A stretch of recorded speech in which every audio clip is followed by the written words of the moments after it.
Hello YouTube, welcome back to the channel. So I wanted to make a little video here in lieu of the usual live stream that would be happening on the Friday. In case you're wondering, I did mention in a couple of other videos, but I moved over the live stream over to Saturday. And the reason being that I have some work commitments that are going to keep me on call overnight. So it's one of those things where usually in the time that I'd be doing the live stream, I should be actually on a conference call and then finishing off some work. So sitting on the work computer watching me type out while other folks are talking probably wouldn't have worked out too well, especially when you're hosting the show. So I figured I would move it to Saturday when I could give more of my attention to it.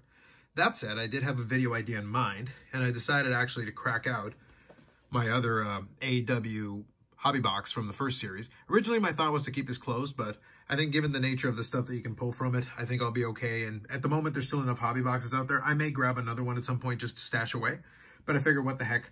I got a little downtime here before I get started. Basically, I started the workday. We got kind of a half day, so we all went offline here for a little bit, but then we're going to go right back online in the evening as we head into the overnight, as we complete an upgrade. But I figured while I had a little downtime here, I would record this video. And I tried to find the best angle to kind of explain and discuss this, because really this discussion that I wanted to have for this video was kind of the idea of opportunity cost. And I'm going to put two cards here that are going to be kind of representations of that. And then as I'm talking through it, I'm actually going to open the box. So that way I figure there'll be a combination of a couple of things here. So we've got as a 49 Bowman Ralph Kiner and a 66 Topps Mickey Mantle. Both PSA, so one is in a PSA 1 and the other one's in a PSA 3.5. Now, when I'm referring to opportunity cost, what I'm really talking about is that every time you pick up something, and just to be clear, I'm not contradicting other videos that I've made in the past, because I did make a video where I said right now, given the climate of everything, it's okay to sit on the sidelines, and I stand by that. But for folks that are still participating in the hobby, albeit they're adjusting what they're doing, it's a time to become a lot more selective. And it's one of those things where in the course of, your hobby career, so to speak, you'll go through different seasons. All of these, by the way, are themes that I've done in videos, even in this year. But the reason I bring up these themes so consistently is because they continuously apply. And when I'm talking about that is that as you go through your own hobby journey, whatever that looks like, you eventually start coming to the idea that it's best to kind of focus your energies in areas that make the most sense. And these two cards kind of represent that. And then another thing it'll represent it is actually this. So this is a Blu-ray copy of a movie called Operation Endgame. And I had no idea that Zach Galifianakis was actually in this. To be honest, I barely remember picking this one up. This is probably one of the cheaper Blu-rays that I picked up at that time, but now for those of you that are familiar with the history of the channel, so I'm going to try to put this in the back without getting everything knocked down. Let's see if we can do it there. We'll stop there. Familiar with the history of the channel is that it started off with a lot of movie reviews and then also talking about my Blu-ray collection. So specifically what I was working on as far as building up a Blu-ray collection. Now what's funny is much like any other collection, because it was a collection, it would end up with movies like this, because sometimes I would see a deal and something that might be a little bit interesting. I like my action movies, so that's kind of the area that I favored. But it was a kind of a scattershot approach. Given that they're Blu-rays, you don't really necessarily have sets, although you can collect certain series and things like that. Now, as I go through the rest of this here, I'm going to start opening up the box. But the reality is, outside of series, you really could have no rhyme or reason as far as different films that you could pick up. Now, I'm going to do this off screen here because these two get kind of loud when you open up the box. But you could have different series that you'd be collecting, or maybe certain themes, or certain actors and actresses that you wanted to get films from, and you could try to build a theme that way. But for the most part, it was just kind of accumulating a variety of different films. So it's one of those things where as time went on, and I started picking up more and more and more. So for example, I was picking up all the James Bond, and then eventually I got the box set for those. And then I'd have action movies that were more in the generic type like this. And there would be certain series like the Mission Impossible series and things like that that I would pick up. And that was part of the fun for me. A little cut there just to make it a little bit easier to see everything. But the point is, as I started accumulating those, I started keeping track of them. And in all, I ended up picking up about 350 Blu-rays. Now, I think where it stands today is that right now I'm still right around the same number. So I really haven't bought too many additional ones as far as that is concerned. Now, as I open the packs, I'm just going to kind of go through them. But I haven't added too many additional ones since those days. And as I went through everything, I found myself more and more just kind of focusing on just picking up things just for the sake of picking them up. Which is fine, which is all fine, but at the same time, it's an opportunity cost thing. This is where that part comes in. The money that you're spending doing that and picking up stuff like this, even if it's $5 or $10, and if I'm being realistic, out of 350 films, if I kind of average it out, it's comfortably over $10 a film, probably closer to 15 to 20. So if you round up just to make the math easy, 350 films, almost $20 a film, because I was collecting these back in 08, 09, 2010. Well, if you think about it from that time period, stuff was still like 25 or 30 bucks for some Blu-rays. Well, if you average it up to about 20 bucks a film, you're talking about $7,000 that could have been used to buy cards like this or cards like this. And I'll get back to these two here at the end of this, the box break. But the problem is the money you're spending on that. Oh, looks like it was a wise move to open this one up. I had actually kept this one sealed. This was the first box that I ever got. but I didn't end up picking it up. So I don't know if you're familiar with this one, but dotted line is an autograph. And this is the first AEW autograph I've actually pulled. So let me flip it over. There we go. Nice. All right, so at least I pulled one. So let me kind of put that to the side here. I'll come back to that at the end. That's awesome. Now there it is in the penny sleeve. So I'll put that one aside for now, and we'll come back to it at the end. Now the downside of doing exactly what I was talking about in terms of that is that you're basically taking money away from being able to put any kind of a focus on it. Now at the same time, you don't really want to spend all your time just fixating on one thing. I've talked about in the past that having a little variety in it is good. It allows you to enjoy your collecting a little bit more than just fixating on one specific thing. But at the same time, the more kind of scattershot you are about all the different things that you're working on, the harder it is to build any kind of a cohesion. You can go into a bunch of different categories. So you can do that for movies, you can do that for cards, you can do that for anything else. But the more different directions you go in, the less focus you have on it, and some opportunities are missed, because that's where the opportunity cost thing really does come in.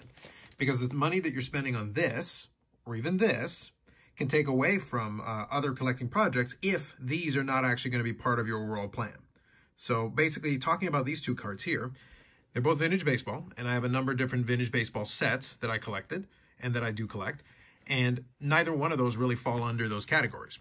Now, at one point, the 66 Topps Mantle actually was part of a run of different Mickey Mantle cards that I actually had put together over time. I had all of them except for the 51 Bowman rookie card and the 52 Topps. So I had all the regular Mantles all the way through to 69. Now, while that in itself was a goal at that time, as I went on going forward, the idea was that something like 66 Topps, I considered doing the set. And if I was going to do the set, I needed the stars. So obviously I wanted to have the Mantle as part of it. So having it in the run also meant I had it for the set. But as time has gone on here and I've started looking at my roadmap of different vintage sets that I'm going to work on, it becomes clear to me that 66 Topps probably isn't going to happen. So I find myself in a situation where now it's the question of, okay, so what do I do with the card on the left? And it's the same thing with the card on the right. The thought was at some point to do the Bowman run. So obviously I would need the Ralph Kiner. Well, there it is. But again, if I'm not going to do the set, then what am I hanging on to this for? And I have a whole box of different cards, and I'll probably do a cut and I'll grab a couple of 54 Parkhurst cards and quickly flip through them just to show you.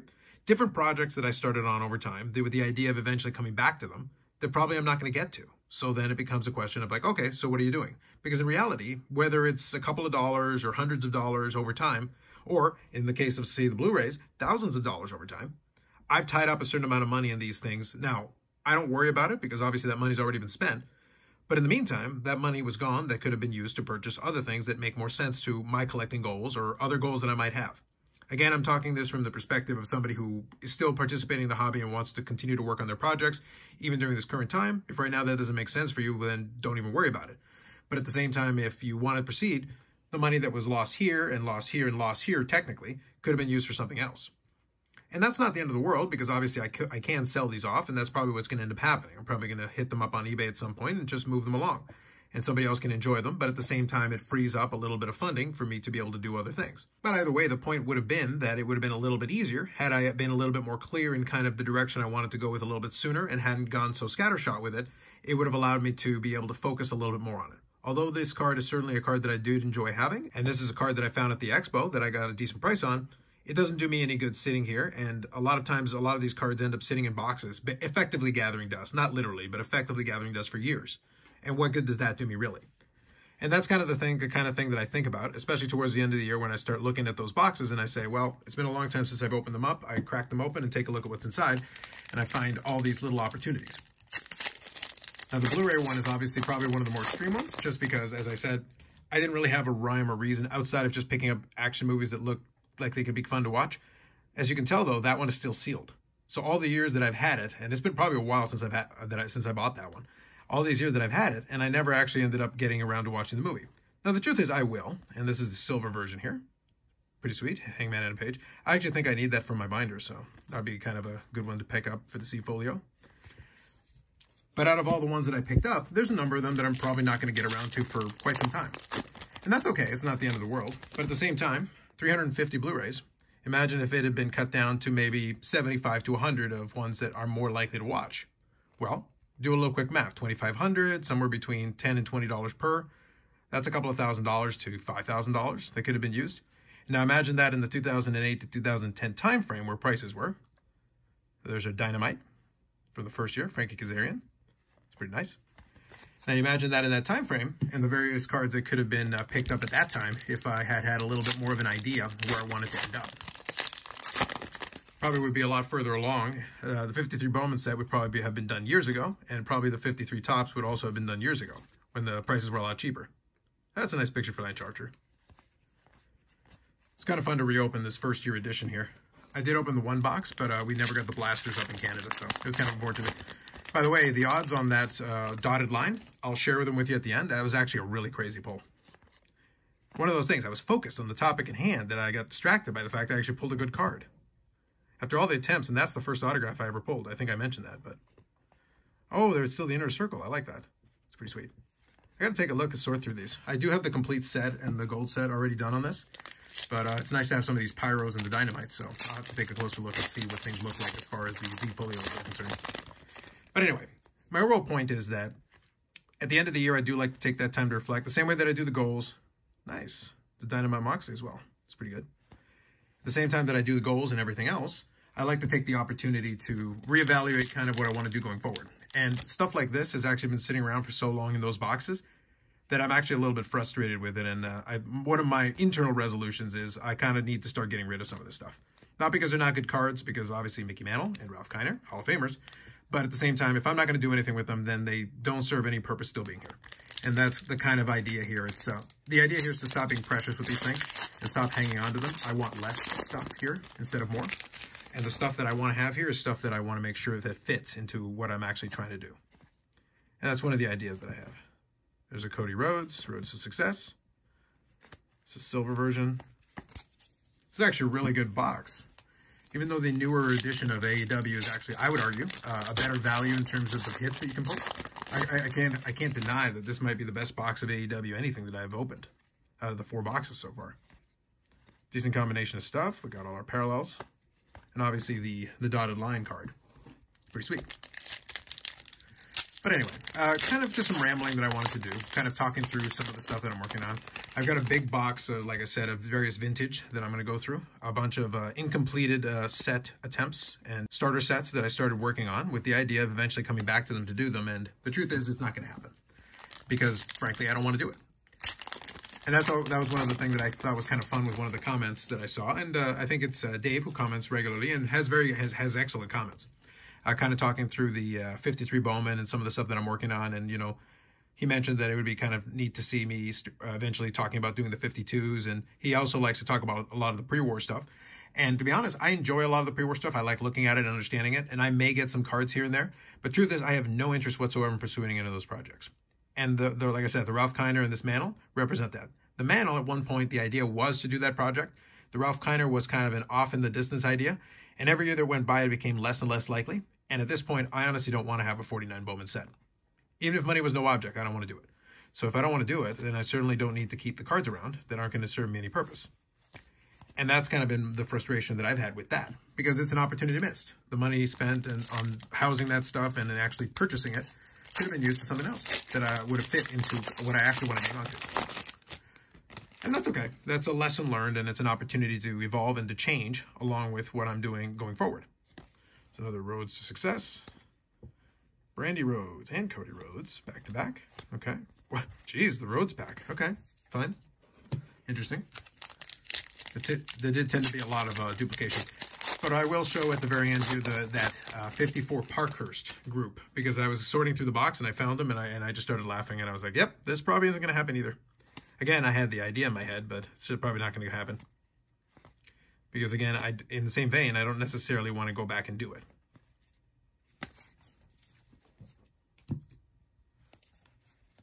So overall, I would actually say that was actually a really good box. Funny enough, apparently the best box break I'm going to do is the box break while I'm trying to focus on actually talking about something else. Anyway, I'll come back in a minute. I'll do a little cut, and I'll come back in a minute and show you those Parkhurst cards and then kind of get some final thoughts here. Hopefully there's a coherent video in this. I may not end up showing it outside of the big poll, but we'll see. All right, we'll finish off with this. Might as well show off the dotted line Nick Jackson.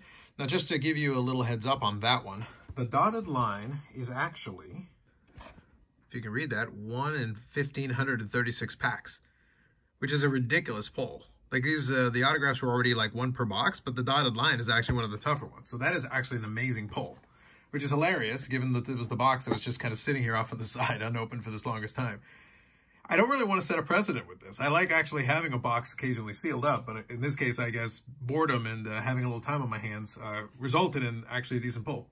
So that one will probably end up being on eBay. At the same vein, although I'm thrilled to have pulled the card, it's like that will pay for the box and then some, and then allow me to hang on to and maybe pick up some other stuff as well that I'm chasing. Anyway, I wanted to talk about some 54 Parkhurst just to finish this off. Do a little mini showcase of these because I don't know what I'm going to do with them yet, but it's kind of a case in point of what I was talking about. Because a lot of my vintage projects, this one is actually a pretty decent mantle card. I do like that fact. But a lot of the stuff that I worked on, these are super beat up cards, even from great players. So let me kind of go through a bunch of them. So we got Boom Boom Geoffrion and Bonus Train. And then these were the all-stars in this one. So who do we have here? We got Kenny Mosdell. You got Doug Harvey. And I don't remember what the context was, but I picked up a bunch with the hole punches in them. So we got Maple Leaf Player, Tim Horton, Terry Sawchuk, Alex Delvecchio,